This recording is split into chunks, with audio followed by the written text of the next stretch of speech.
আজকে আবারও একটা মাইক কিনবার জন্য আমি গেলাম কলকাতা। হ্যাঁ গাইস, সকালবেলায় ফুরফুরে হাওয়া খেতে খেতে বাইক নিয়ে ডিরেক্ট চলে গেলাম বর্ধমান নবাব বাস স্ট্যান্ডে। সেখানে গিয়ে দেখি শাহরুখ খান, অজয় দেবগান, টাইগার শ্রফ আমাকে আমার আঙুলে করে ভি দেখাচ্ছে।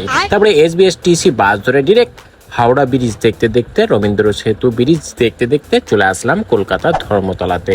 সেখানে এসে একটি বেশ কিছু রিলস বানিয়ে নিয়েছিলাম। যাই হোক, আমি আংমাং বকছি তো একটু ক্ষমা করে দেয়। এদিকে ব্রিজ তারপরে যে দেখতে পাচ্ছ ধর্মতলার সামনে চলে এসেছি।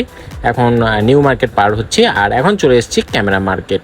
এরপরে এই ক্যামেরা মার্কেটে আসার আমাদের একটাই কারণ, এই যে মাইকটা কিনতে এসেছি না, এটা অনলাইনে এখন অ্যাভেলেবেল নেই। এখন শুধুমাত্র এই মাইকটা কিনবার জন্য কলকাতায় এসেছিলাম।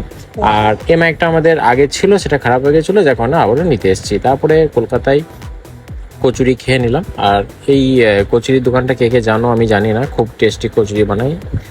তারপরে আবারও আমি কি বকছি নিজেই জানি না। যাই হোক, আমাকে ভয়েস করতে ভালো লাগে না মিনি ভ্লগ, আর আমার ইচ্ছা করে না বানাতে।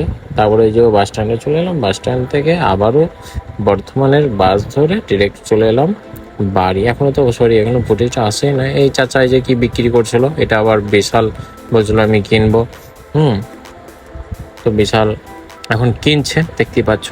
আর ক্ষমা করবে গাইস, আমার ভয়েস ওভার করতে উল্টো পাল্টা হয়ে যাচ্ছে, আমি ভুলভাল বকছে নি জানি। তারপর আমি যে কিনে নিলাম ওআরএস।